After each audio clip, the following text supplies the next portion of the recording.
pergunta, o que eu sou? Ou ele pergunta, onde que eu estou? Ou pergunta ainda, pro como vou? Enquanto o mineirinho não resolver essas 4 questões aqui, ó, tudo isso aqui está dentro desse aqui, conheça-te a ti mesmo. Então isso aqui é a ignorância espiritual. A grande maioria não sabe de onde veio, o que é, onde está e nem para onde vai. Enquanto existir esse desconhecimento aqui, como nós vamos resolver esses desafios que estão aparecendo aí na nossa vida, no dia a dia? Como vamos resolver?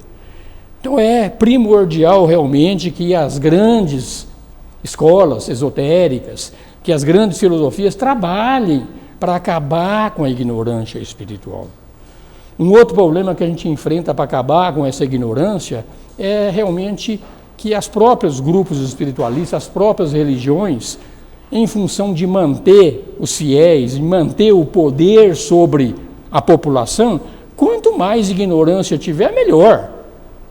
Porque o ignorante, ele é conduzido. A pessoa que se pergunta, que se questiona, que realmente vai atrás desses questionamentos aqui, ele fica mais difícil de ser conduzido.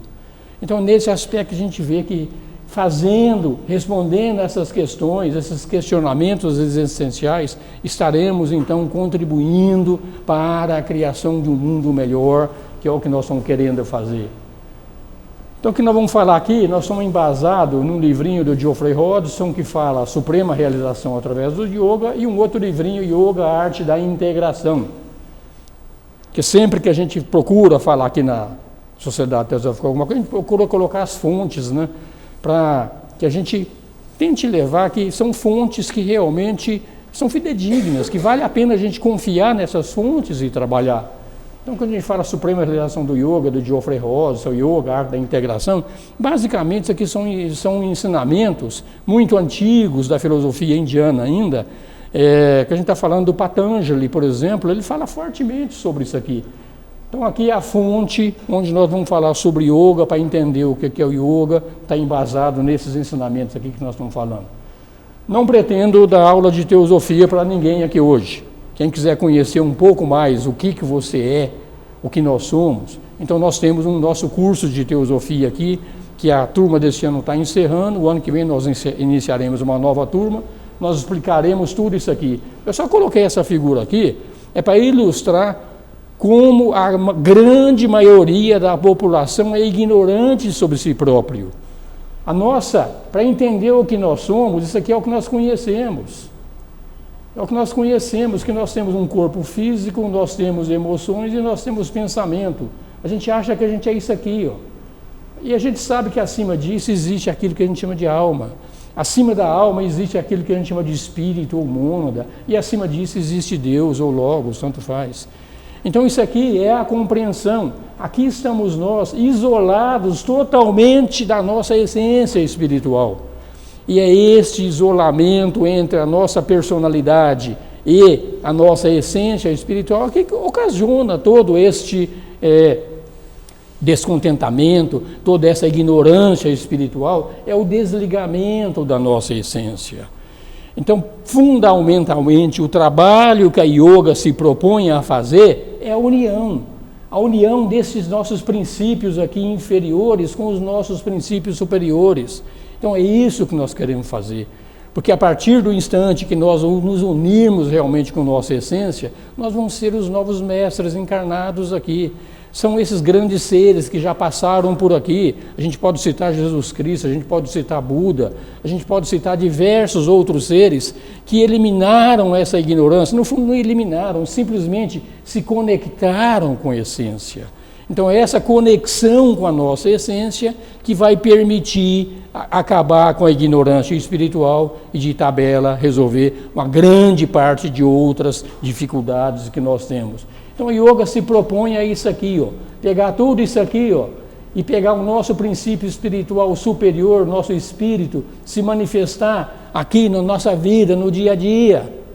Então esse é o nosso trabalho que a gente quer fazer e que estamos aqui repetindo sempre. Yoga, união, fazer a conexão do inferior com o superior, deixar o superior se manifestar integralmente no inferior. Então nós teremos então finalmente um mundo bom de se viver. Então fundamentalmente esta é a função do yoga, unirmos com a nossa essência espiritual. Se a gente olhar isso aqui, parece que isso aqui é teosofia, mas se você entrar na Cabala, por exemplo, muda um pouquinho os nomes aqui, mas é muito parecido. Se você pegar uma religião egípcia, muda-se os nomes aí, mas é muito parecido. Então nós temos realmente manifestação desde Deus até a matéria onde nós estamos aqui. Existem diversos veículos de manifestação. E esses veículos de manifestação esquecem a origem, e o esquecimento da origem é a causa de todos os problemas que a gente vive. Então é isso que queremos fazer e exortamos cada um dentro dos teus limites, dentro da tua peculiaridade. Se você é mais devocional, você é mais estudo, ou você é mais trabalho, faça a prática de yoga que realmente combine com aquilo que você é. Que nós somos todos criaturas diferentes, não existem duas criaturas iguais. Então nós vamos falar um pouquinho sobre diversas escolas de yoga, justamente para que a gente possa ver onde se encaixa mais, que a gente possa fazer a prática correta. Então, yoga é uma ciência sagrada que revela os segredos da natureza, do universo, a vida interior e a realidade do divino dentro do homem. Então, isso é yoga. E dá umas posturas físicas que o pessoal acha que yoga é postura física. É uma ciência sagrada de união com Deus. Isso é yoga. Ela implica a exploração dos reinos internos da mente, da consciência, por meio dos nossos próprios esforços. Deus vai se manifestar, o Espírito vai se manifestar no nosso dia a dia de acordo com os nossos esforços quando nós procurarmos. A gente fala, meu Espírito não se manifesta na minha vida. Você procura? Então é nossa procura, então é nós que temos que procurar, então, para que haja essa participação mais direta. Então tem muitas verdades que são descobertas por experiência direta, porque yoga é um estado de união, você vai se ligar de tal forma com o espírito que não precisa estudar mais nada. A conexão, o ensinamento está tudo aqui dentro, tudo dentro do ser. Então é aqui que nós vamos baixar, e vamos baixar no estado de yoga. O estado de yoga não é aquela prática de 30 minutos por dia ou 15 minutos por dia, não. Yoga, quando eu chegar nos estágios mais para frente, yoga é 24 horas por dia. A pessoa vai estar intimamente ligada com o aspecto espiritual dentro do dia a dia dele. Ele vai estar trabalhando e vai ter uma atuação como espírito que ele é, e não como pessoa. Então isso é realmente descoberto pela experiência direta. Então tem alguns objetivos. Acelerar a nossa evolução. Porque essa evolução nossa, ela vai. Se a gente não fizer a prática do yoga, ela vai acontecer também. Só que essa evolução é muito lenta. E com a prática do yoga, nós aceleramos a nossa evolução. Tá? Aumenta a capacidade de um pensamento concentrado das células do cérebro. Então nós vamos ter práticas para desenvolvimento de energia, aumentar o potencial do cérebro, para que realmente tenhamos veículos adequados para a manifestação do Espírito. A gente vê quando o Cristo esteve aqui, ou quando o Buda esteve aqui, os veículos de manifestação dele eram puros. Então, realmente, eles retratavam o que o Espírito realmente queria. Hoje, a gente simplesmente não tem essa conexão. Nós vamos ter prática para despertar e elevar a Kundalini, que é a energia que nós precisamos para aumentar o potencial do cérebro. Isso aqui tem uma forma sábia de fazer isso aqui. Então, tem instruções do yoga para essa prática. Estimular os chakras do coração, da garganta e frontal, porque nós espiritualmente temos alguns chakras acima do diafragma e outros abaixo do diafragma. Hoje nós estamos praticamente usando somente os chakras abaixo do diafragma, e gradualmente nós vamos ter que fazer essas energias inferiores serem transmutadas nos chakras superiores. Isso também é prática do yoga. Permitir a entrada do cérebro de forças que vêm da mente, que vêm daqueles veículos que eu mostrei naquela figura, que estão além da mente, participar da nossa vida mais efetivamente. E finalmente ativar o chakra coronário, que é o nosso chakra espiritual mais elevado, quando ele estiver realizado, vamos nos tornar praticamente deuses encarnados. Então, quando você pegar esses grandes seres que estiveram aqui, eles tinham todos esses chakras superiores desenvolvidos, e esse desenvolvimento é que permitia que as pessoas que estavam manifestando aquele espírito fossem realmente fidedignas ao conhecimento que vem de cima. E transmutar a criatividade, aquela força do impulso sexual, controlando desse modo. Então, esses são os chakras que nós falamos que nós temos abaixo do diafragma, esse que nós temos acima do diafragma, e esse, o chakra que está realmente no coronário. Hoje nós estamos centrando as nossas energias aqui, ó. Nós temos que pegar isso aqui e começar a utilizar mais o nosso coração, mais o chakra da garganta e mais o chakra aqui em cima, onde então vamos realmente entrar de uma forma muito mais consciente no contato com o nosso espírito. Não é que o nosso espírito hoje não participa da nossa vida. Se o nosso espírito não estivesse presente, nós estaríamos mortos. Simplesmente não estaríamos aqui. Então ele está. O problema é que nós não temos a consciência disso aqui. E quando essa consciência aumenta, é que nós vamos efetivamente se tornando veículos mais. Então hoje, a coisa acontece mais ou menos assim, ó. As energias que vêm do chakra esplênico, as energias solares principalmente, hoje elas vêm para cá, vêm para o sangue, vêm para os órgãos sexuais, que são esses chakras inferiores. À medida que a gente vai fazendo a prática do yoga, que a gente vai conhecendo um pouco mais, parte dessa energia vai não só chegar no chakra raiz, como vai subir pela espinha dorsal, chegar até o cérebro, onde vai acontecer então um intensificamento do intelecto, um aumento do afeto e também acelera a espiritualidade. Então tudo isso é prática de yoga, gente. Tudo isso aqui é ensinamento que a gente vai fazer conscientemente através das práticas que a gente vai aprendendo com o tempo, transmutando essas energias inferiores, pegando parte delas e chegar realmente melhorando o nosso intelecto, o nosso afeto e a nossa espiritualidade. Não significa que nós não vamos continuar tendo relações sexuais, simplesmente vamos desviar parte dessa energia para lá. Então tudo isso é desconhecimento espiritual que nós não temos, sequer sabemos de tudo isso aqui e não fazemos essas práticas. Então tem algumas razões para isso. Responder ao chamado do Espírito. O Espírito está ali. O objetivo do Espírito na encarnação, gente, eu brinco aqui sempre, não é tomar cerveja e ver novela, não. O objetivo do Espírito para vir aqui é realmente nos tornarmos deuses encarnados. Então tem um apelo interior que está nos chamando cada vez mais. Então responder a esse apelo interior, isso é yoga, tá? Alcançar a realização da unidade com o divino. Então aquilo que eu falei, o yoga é união, onde o nosso corpo físico, as nossas emoções, os nossos pensamentos e os nossos princípios espirituais se tornam um só através dessa unificação. Então, para ser mais efetivo na ajuda às outras pessoas, que é uma medida que vai se espiritualizando, vamos resolvendo os grandes problemas da humanidade, e nós vamos realmente nos tornando mais altruístas e menos egoístas, tá? Nós vamos nos levar além da autodegradação. Hoje a autodegradação está muito forte, graças a esse desconhecimento espiritual.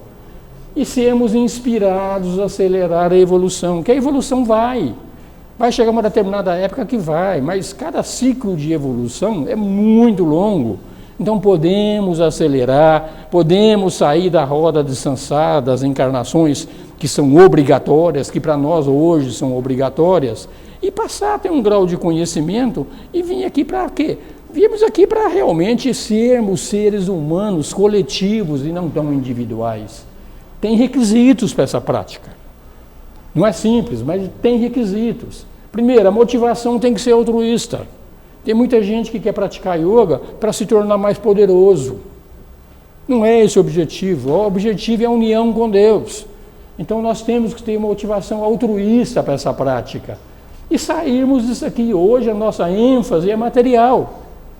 Nós vivemos 24 horas por dia, praticamente as 24 horas do dia a gente dedica à nossa existência material. Então nós temos que mudar a ênfase para a realização espiritual. Essa ênfase se dá através da devoção, se dá através do trabalho, se dá através do estudo, através da cooperação, tem muita coisa. Então nós temos uma meta espiritual. Então é começar a realmente seguir a meta espiritual que nós temos que fazer. Então nós vamos ter que ter circunstâncias pessoais apropriadas para fazer as nossas responsabilidades. Então vou abandonar tudo que eu tenho aqui, vou para um local isolado aqui, não, nós temos obrigações. Então essas circunstâncias pessoais têm que ser apropriadas. Se elas não forem apropriadas, como é que nós vamos fazer uma prática de yoga se nós estamos com um filho lá doente, um filho precisando de ajuda? Então tem horas certas para fazer tudo isso, tá? Essa prática tem que ser regular, tanto da meditação e da contemplação, em horários pré-estabelecidos. Parece brincadeira, né? Por que horário pré-estabelecido? Dentro das meditações, eu cheguei à conclusão que é muito simples. Nós somos uma personalidade, nós temos uma alma, um espírito. Essa alma nossa, ela tem uma vida no plano da alma. E tem nós como apêndice. Então essa nossa alma tem realmente os períodos dela lá que ela está dedicada às coisas do plano da alma. Então a gente estabelece um certo horário, é uma hora que você fixa, você conversa contigo mesmo, fixa um horário. Nessa hora você vai dar total atenção à alma e a alma vai dar atenção a você. Então essa é a razão de um horário pré-estabelecido, preferencialmente de manhã, antes que as emoções, antes que o dia a dia tome muito o nosso tempo. Então tédio, falta de resultado, falta de interesse, tudo isso aqui não deve diminuir o ênfase. Então nós temos que colocar uma meta de realização espiritual e não deixar isso aqui. Dentro dessas circunstâncias pessoais apropriadas também, prática da yoga exige saúde. Então nós temos que ter um corpo físico bom. Quem vai assistir palestra ou quem vai estudar com dor de dente? Não dá, né, gente? Então tem tudo isso aqui envolvido, tudo isso aqui são importantes para fazer isso aí. Então a gente tem que ter um esforço consistente e constante para superar esses obstáculos, para essas práticas que nós estamos fazendo. Então esses são o porquê do yoga. Agora, como eu disse, cada ser humano é um ser humano e todos nós somos diferentes. Tem cara que gosta mais de trabalhar, tem cara que gosta mais de estudar e tem cara que é devocional. Então, tem que respeitar esses tipos. Então, para isso existem diversas escolas de yoga. Então, vamos falar um pouquinho sobre essas diversas escolas. Yoga é o que nós já falamos, unir, conectar, é uma disciplina prática de autoaperfeiçoamento, tanto do corpo quanto da mente, como do próprio espírito. O espírito não tem que se desenvolver, mas a alma, que é o intermediário entre o espírito e o corpo, sim. Então existem, fundamentalmente, 3 tipos de yoga básica, que cada um pode escolher um desses caminhos, ou alguns outros que se derivam desses 3. Esse termo, Jnana Yoga, é yoga do conhecimento. Esse termo Bhakti Yoga é yoga devocional. E o termo Karma Yoga, isso é realmente yoga do trabalho, do serviço. Nós podemos realmente estudar muito, sermos muito devocionais, ou podemos nos dedicar a algum trabalho espiritual altruísta. Então tem outras escolas, a Hatha Yoga, Kriya Yoga, a própria Raja Yoga, no fundo derivam dessas 3. E por que são 3? Porque quando a gente estuda realmente a teosofia, estuda em qualquer religião, Deus se manifesta no mundo criado em 3 aspectos. É um aspecto vontade, um aspecto sabedoria e um aspecto conhecimento ou estudo. Então essa Karma Yoga aqui é a yoga da vontade, do aspecto vontade de Deus, que é o aspecto mais elevado de Deus. Bhakti, devoção, é a yoga da sabedoria, a yoga de Buda, do Cristo, desses seres são mais devocionais. É o segundo aspecto de Deus se manifestando através de uma determinada escola de yoga. E yoga do conhecimento é a manifestação do terceiro aspecto, Espírito Santo, ou Brahma, nos hindus. Então esse é o Jnana Yoga. Cada um deles levam a gradualmente você chegar numa determinada fase de se conectar com o Espírito. Mas isoladamente nenhum deles leva. Você pode estudar à vontade, estudar, decorar a doutrina secreta, decorar a Bíblia, decorar o Alcorão, decorar todos os preceitos da Cabala, aprendeu tudo. E aí? O que você fez de bom para o mundo? Ficou só no conhecimento? Então não dá certo. Então você tem que ter o conhecimento, mas você tem que aplicar o conhecimento para melhorar o mundo. Então você não vai praticar só o Jnana Yoga. Ou você devocional, sou meramente devocional, vou ficar o dia inteiro rezando para Jesus, sou devoto de Jesus, fico rezando, não faço nada para o mundo melhorar, o que adianta? Então, na realidade, são escolas diferentes, mas são complementares. Então, no fundo, nós temos que fazer a prática de todas essas três yogas. Mas, fundamentalmente, cada um de nós tem uma determinada característica, e essa característica, ela é mais conhecimento, mais devoção ou mais trabalho.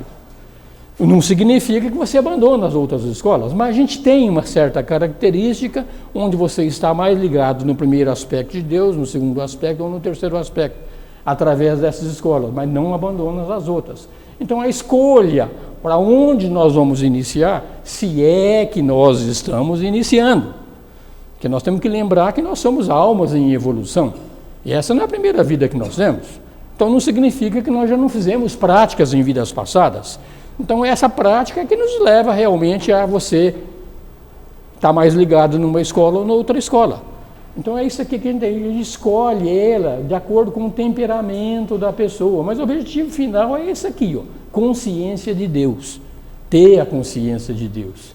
E ninguém tem um temperamento exclusivo aqui, ó, meramente devocional, conhecimento ou trabalho. Um exemplo que a gente dá aqui é a Madre Teresa de Calcutá. Madre Teresa de Calcutá, ela é devoção pura, devoção a Jesus, é devota de Jesus pura. Mas o trabalho que ela fez para ajudar os pobres acabou sendo mais importante do que a própria devoção. Então, na realidade, então, a gente tem que associar essas coisas no nosso dia a dia, no nosso conhecimento. Então, falemos um pouquinho dessa primeira yoga, que é a yoga do conhecimento. Tá? O yogi do conhecimento, ele procura pelo conhecimento, domínio do intelecto. O que ele procura? Unidade consciente com o Supremo. É o que ele vai fazer. É conhecer, educar a mente para perceber o eu divino em todas as coisas, que Deus está em todos os lugares. E todas as coisas estão dentro do eu divino. Então, através do estudo, através do conhecimento, é o objetivo dessa escola de yoga.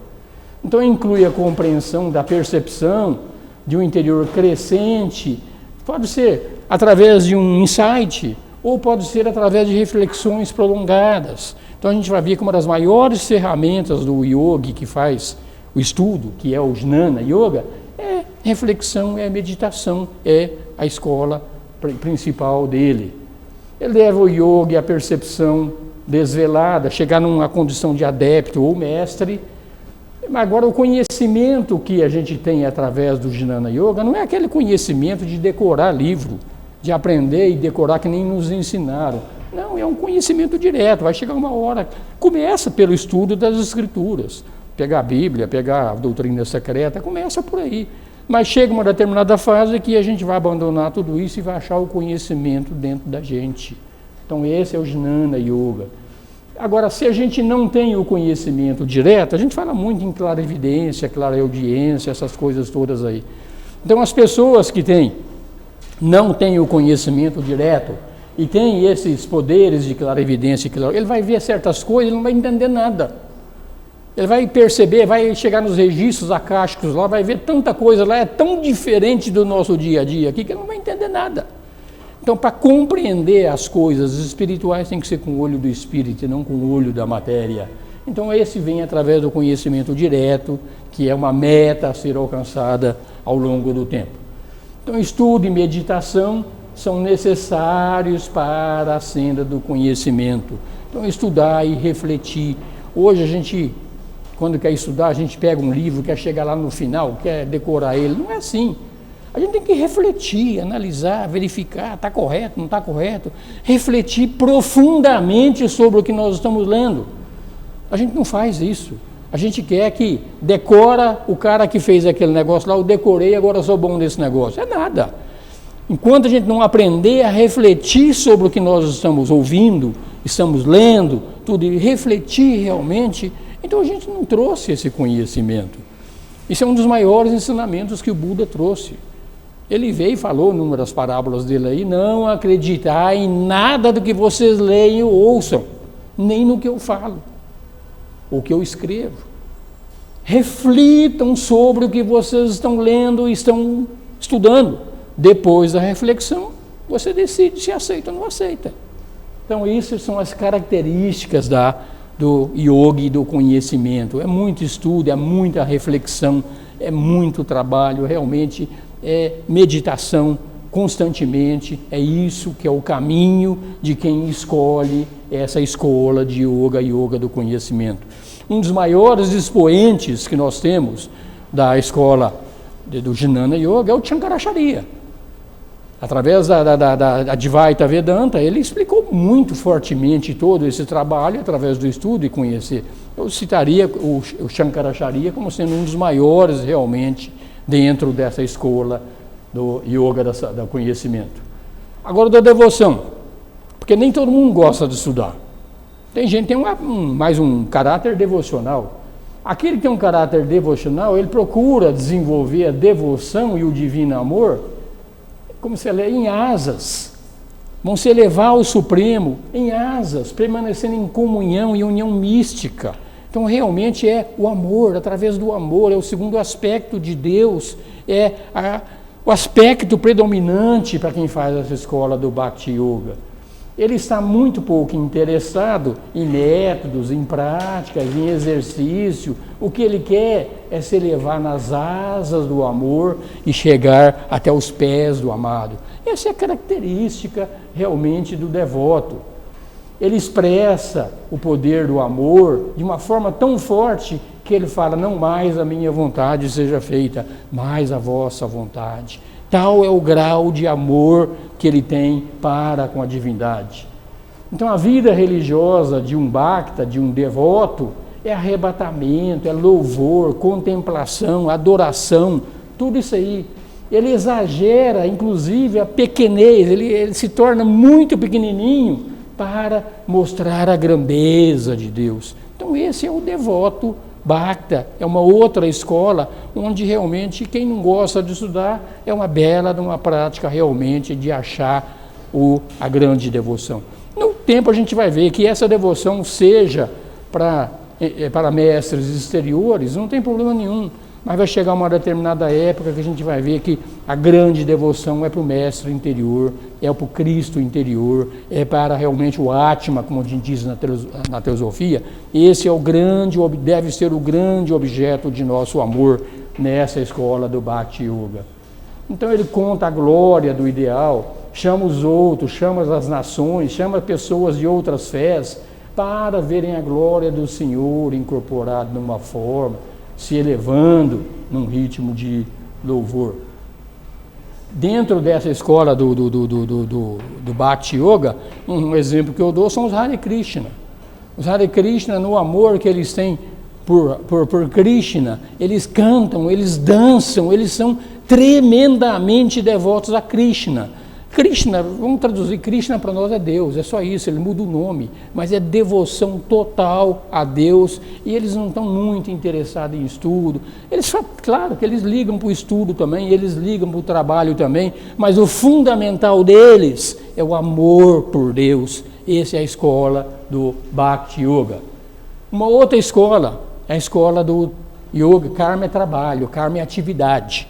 Tá? Então esse é o significado da palavra karma. É uma outra escola que é a escola da atividade. O objetivo dessa escola de yoga é a habilidade na ação e na perfeição do serviço, é no trabalho. Não é tanto estudar, não é tanto ser devoto, orar a Deus, mas é um trabalho altruísta. Esse é o trabalho dessa escola.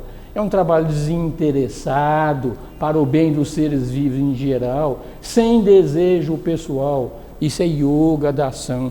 Tem muita gente que pratica isso aqui e não sabe que pratica.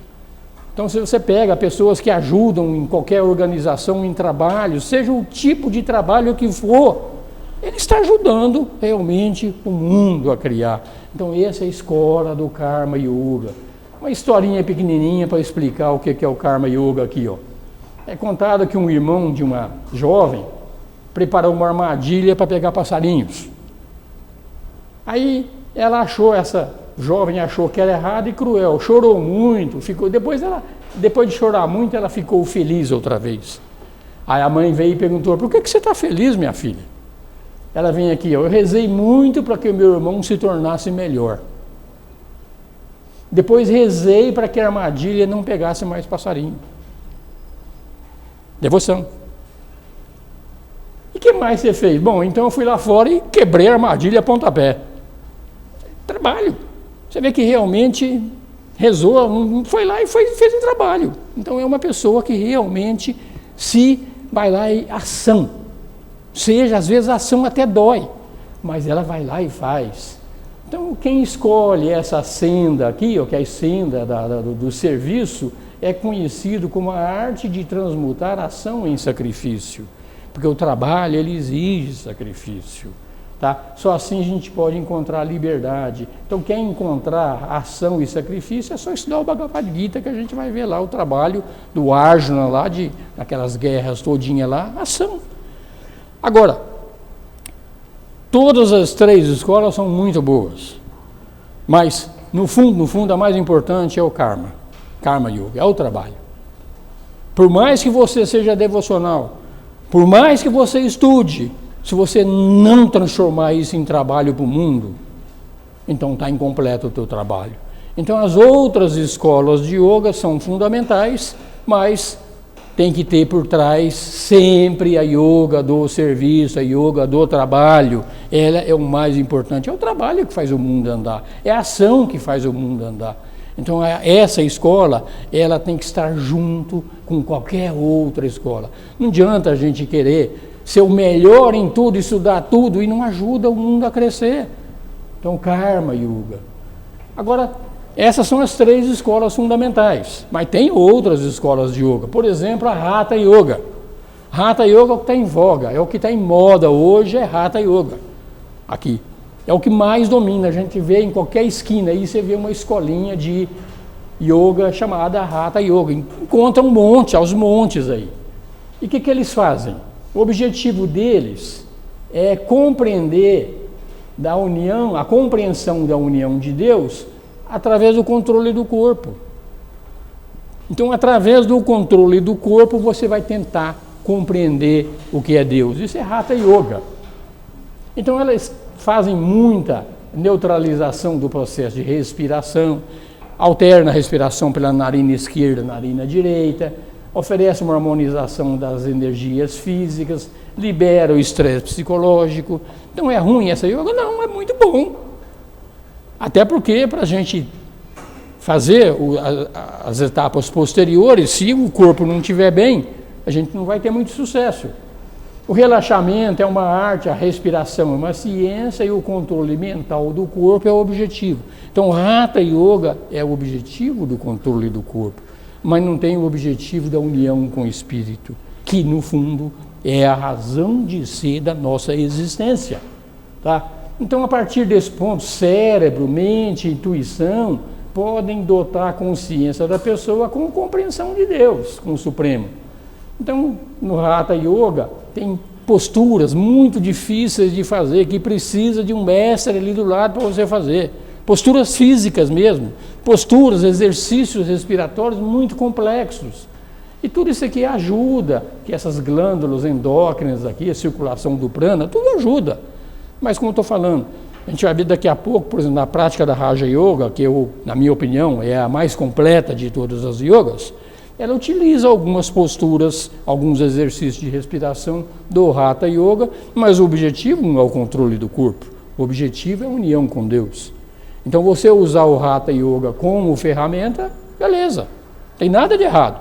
Mas se o Hatha Yoga é o objetivo final, pronto, então não resolveu nada.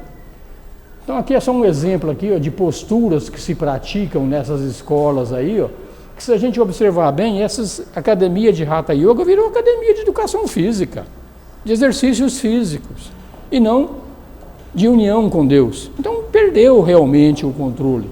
Essas posturas aqui são tudo posturas muito difíceis de fazer, Aqui estão mostrando algumas, mas eles falam que são 85 posturas diferentes que o yogi tem que aprender a fazer. Eu acho que essa aqui é tranquila, ó. Essa aqui é fácil de fazer, mas as outras são complicadas, tá? Mas aqui, ó, fingir de morto, beleza, é tranquilo, é moleza fazer. Mas é só para ter um exemplo de que realmente a Hatha Yoga tem um objetivo de... no fundo, eles querem controlar a mente, mas eles querem controlar a mente através do controle do corpo. Mas não vai conseguir. Então a Raja Yoga, que é uma outra escola que não vamos falar daqui a pouco, já é o contrário. Ela vai querer controlar a mente e não controlar o corpo. Então muda um pouco o enfoque. Aí são posturas também, só brincadeira que a gente pega lá. Essa postura aqui, ó, se o cara tomar umas cachaçinhas a mais, ó, ele faz a postura. Aqui também é uma postura difícil, essa aqui toma umas doses a mais. Ó. Assim vai, não é brincadeira aqui, ó. Tá aqui, o cara tomou 3 caipirinhas lá, ele faz essas posturas tudo aí. Então não é por aí que a gente vai, é brincadeira, tá, gente? Só para descontrair, porque realmente yoga é um tema meio, às vezes é meio complexo de falar, mas é por aí mesmo. Então a gente tem que objetivar o controle da mente. É andar que estão os nossos grandes problemas. Uma outra escola de yoga é conhecida como Mantra Yoga. Essa é uma escola também bastante interessante. Você vê lá, por exemplo, quando eu falei no Hare Krishna, dos Hare Krishna lá, eles são yoga da devoção. Mas eles estão cantando sempre os mantras lá. Hare Krishna, Hare Krishna, Hare Krishna, Hare Hare, Hare Rama, Rama, Rama. Então vai, é um mantra. Então mantra é o poder do som, tá? Então usa o som como instrumento de poder. Então usar o mantra yoga em qualquer outra escola de yoga é bem-vindo. Então a palavra mantra é uma fala sagrada como instrumento do pensamento. Então mantra é uma série de sílabas que desencadeiam forças poderosas. Você vê lá no Evangelho de São João, quando a gente estuda a Bíblia lá, a gente vê que no começo era o verbo estava com Deus, o verbo era Deus. O verbo é palavra, essa é a tradução da palavra. Então o mundo foi criado através do som. Então usar o mantra, mas é que para usar o mantra também é uma ciência muito complicada, precisa realmente de mestres que conheçam muito de mantra para poder realmente fazer esse trabalho aí. O processo da criação, como falei, tanto do macro como do micro, é através do som. A nossa própria criação, a nossa alma, quando cria novos veículos, ela, através do poder do som, ela aglutina a matéria e vai fazendo nossos veículos, através do poder do som. Chegar, então, finalmente naquela escola, que, na minha opinião, é a escola mais completa, não sou... eu falo isso porque eu me identifico com essa yoga. É a Raja Yoga. A Raja Yoga, ela mistura todas as outras escolas. A Raja Yoga, ela foi feita há, 3.000 anos atrás. O precursor dela foi o Patanjali. A gente vê sempre os Yoga Sutras do Patanjali. Então a Raja Yoga, ela quer controlar realmente tudo, mas a partir da mente. Não é a partir do corpo controlar a mente, é a partir da mente controlar o corpo, muda o foco. Então essa é a escola da Raja Yoga, o precursor dela, como eu falei, até onde a gente conhece, é o Patanjali.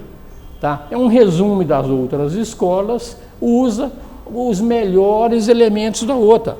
Então a gente vai usar Pranayama, que é da Hatha Yoga, é utilizado também. Devoção é utilizado também. Tá? Mas é tudo sem exagero. Então, enquanto lá na Hatha Yoga tem 85 posturas diferentes, lá tem 1 ou 2 posturas.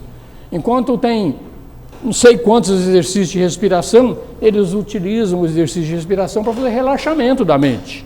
Então, a respiração profunda, a respiração alternada, ou mesmo a interrupção da respiração, são práticas que são usadas na Hatha Yoga. E quem criou isso aqui foi um grande Buda da compaixão, mas foi o Patanjali, que tomou as yogas separadas e criou essa yoga real. E essa conduz plenamente consciente para a ligação com Deus. É totalmente com o uso da mente. Então, realmente, é fundamental fazer esse trabalho todinho. O Raja Yogi, que é bem sucedido, pela experiência direta, ele sabe que o espírito de homem e o espírito de Deus é um só. É a união total. Então, Deus e nós, ou qualquer um de nós, é um só. Então esse é o objetivo dele, através dessas práticas, de chegar a isso aqui. Então quando a gente fala no Patanjali, ele dividiu o trabalho dele em 4 partes. Uma primeira parte, ele chama o que é o yoga, é um mapa da viagem. Você vai viajar, você vai para a Alemanha. Antes de ir para a Alemanha, você vai lá no Google, pega o mapa, pega um dicionáriozinho de alemão, você faz um monte de coisa antes de fazer a viagem. Essa é a primeira parte dele, que ele chama Samadhipada.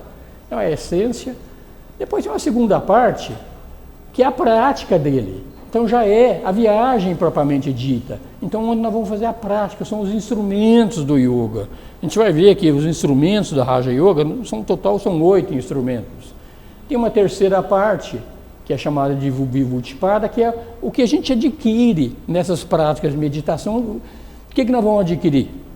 O que adianta a gente fazer uma meditação, você fazer uma união total com Deus, chega no máximo lá, aí você volta para cá e não traz nada. Continua sendo o mesmo sujeito que você era antes. O que adiantou? Então aqui é onde vai pegar isso aqui, ó. O que nós vamos trazer?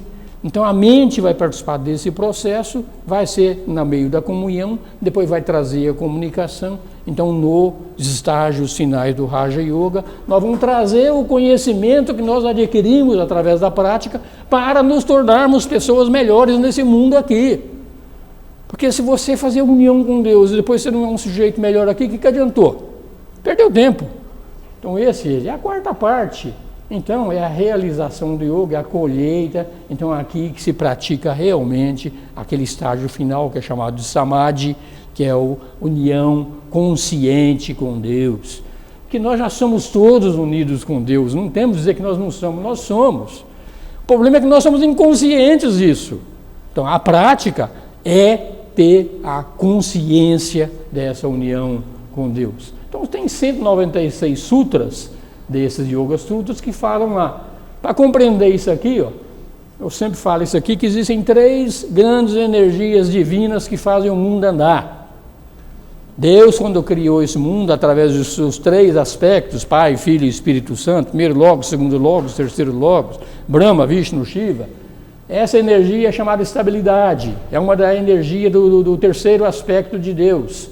Do segundo aspecto de Deus, essa energia da mobilidade, que faz as coisas acontecer. A estabilidade é a energia da forma. Você pega qualquer coisa que tem forma, mesmo uma coisa aqui, ó, tem que ter uma energia para dar forma, para manter a coesão desse negócio. Então essa coesão, essa energia que mantém a forma estabelecida, isso se chama tamas. Essa energia chamada rajas, essa energia é que faz a coisa acontecer. Uma semente, você pega uma semente, sei lá, de goiaba, você planta, daqui a pouco vira uma goiabeira. Então tem uma energia que faz isso acontecer, isso chama raja, a energia do segundo aspecto divino. E o do primeiro aspecto divino é chamado de sattva e harmonia. Então enquanto essas 3 energias de Deus têm essas funções aqui, ó, o mundo funciona que é uma beleza. Tudo vai certinho, certinho, certinho.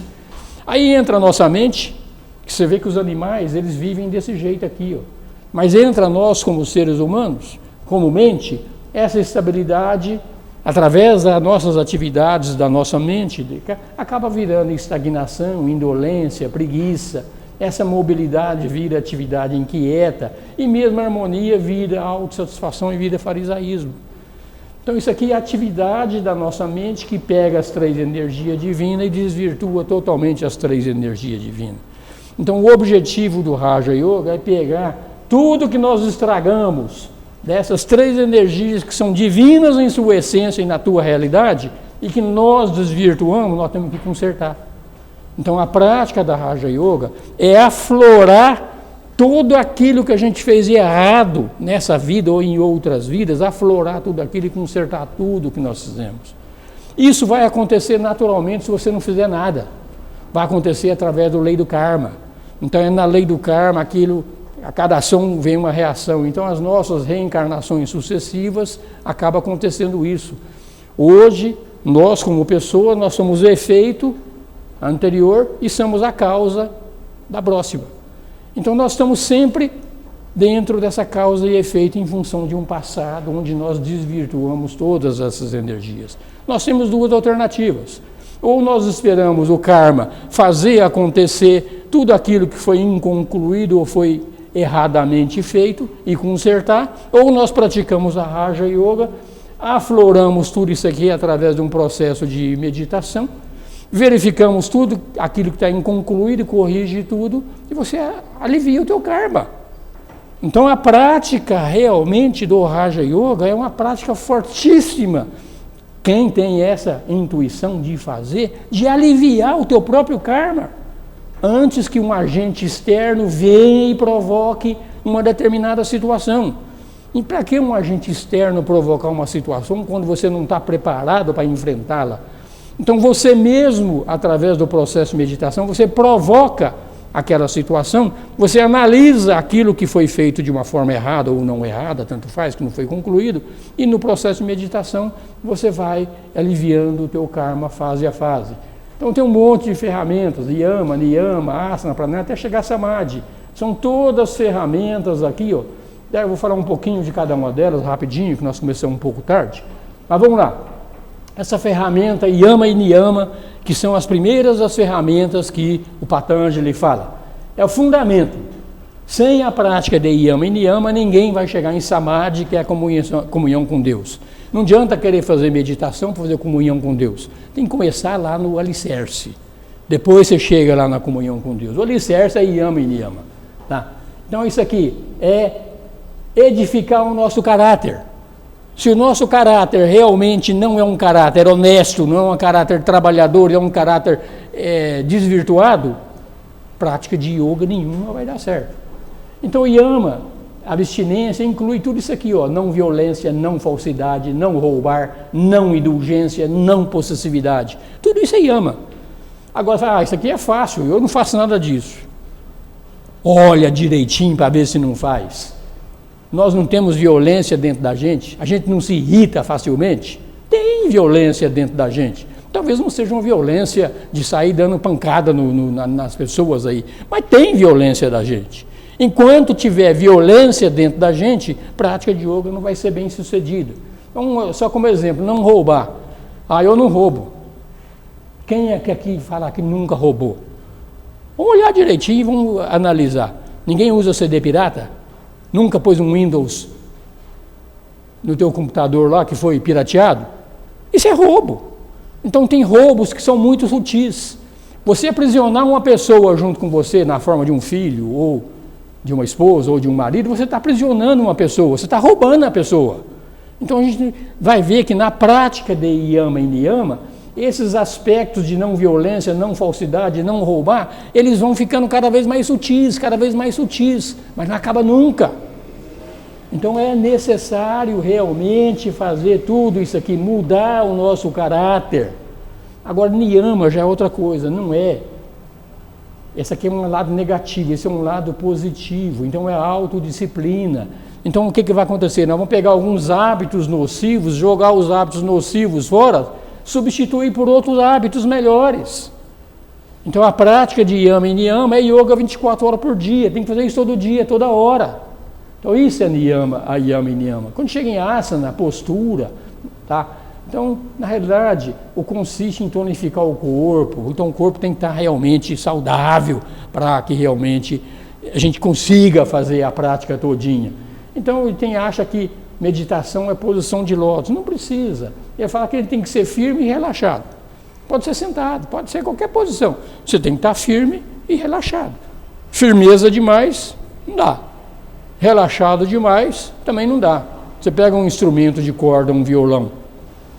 Se ele está esticado demais, você tenta tocar música, não dá certo. Se ele está relaxado demais, também não dá. Então tem uma postura nem rígida e nem relaxada. Então o corpo saudável é importante, então é ferramenta. Pranayama, respiração.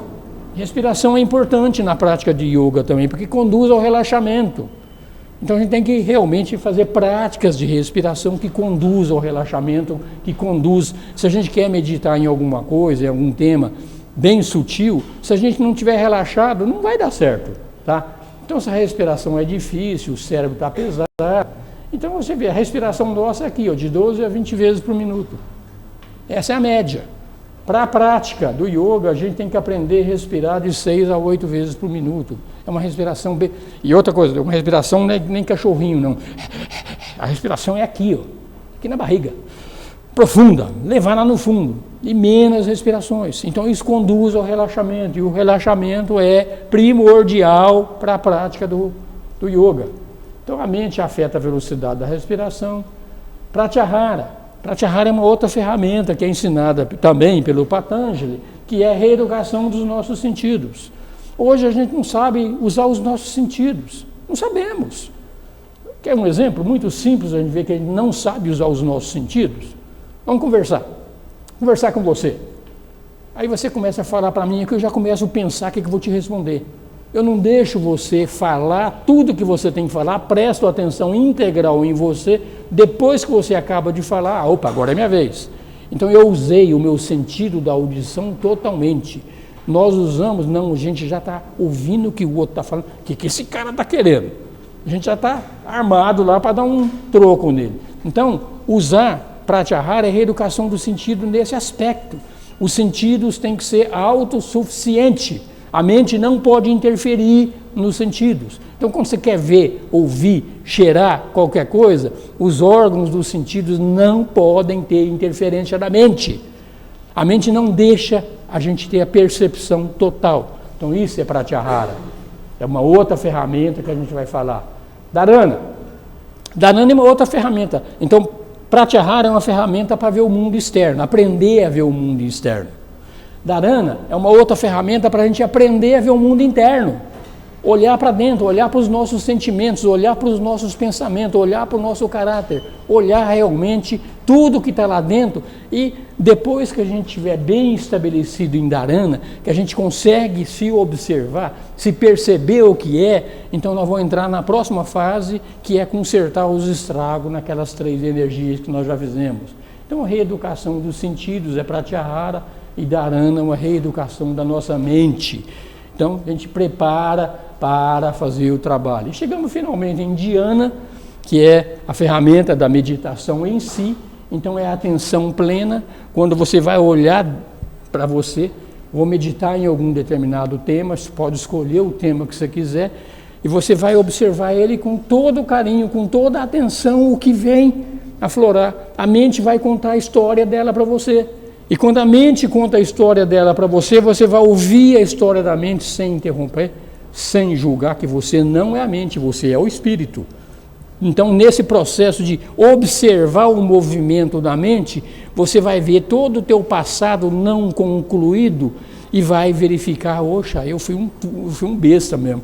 Mas se você se achar um besta, no fundo você está julgando. Então é observar, deixar a mente contar a história. Quando a mente conta a história todinha de um passado teu, passado psicológico, não passado factual, tá? Então esse é o objetivo, é pegar o nosso inconcluído psicologicamente e resolver tudo aquilo que não foi concluído. Isso é a ferramenta de Dhyana, onde a gente vai ter finalmente a percepção do espírito. Então quando a gente tem a percepção do espírito, a reta percepção, então nós estamos capazes de ter a reta ação. Então esse é o objetivo de Dhyana. E chega finalmente em Samadhi. Samadhi então é quando você e o espírito se tornou um só. Você e Deus se tornou um só. Então aqui você tem realmente o conhecimento direto. Você tem a percepção total do que é o mundo, do que é todo mundo. Quem está estabelecido em Samadhi, em tudo que ele faz, ele tem a percepção espiritual correta de tudo. Isso é o Samadhi. Então o pensamento já não funciona mais, o que funciona são os aspectos espirituais é que fazem esse processo todinho. Então isso é Samadhi. Gente, eu estou falando isso aqui muito rapidinho, mas para vocês terem noção, nós estamos dando um curso aqui de Raja Yoga. Esse curso aqui, só para a gente aprender essas ferramentas todas aqui, é um curso de 6 meses. Não é um curso de meia hora que nós estamos falando aqui, só estou mostrando a existência disso aqui. Então é um curso que a gente disponibiliza aqui na Loja Liberdade, onde nós fazemos um workshop, não é um curso participativo, onde a gente mostra tudo isso aí em detalhes. Então isso é Samadhi. Então a gente vê aqui, a nossa tempo de trabalho, o grau de concentração, à medida que a gente vai aumentando no tempo, chegando até em Samadhi, o nosso grau de concentração é muito maior.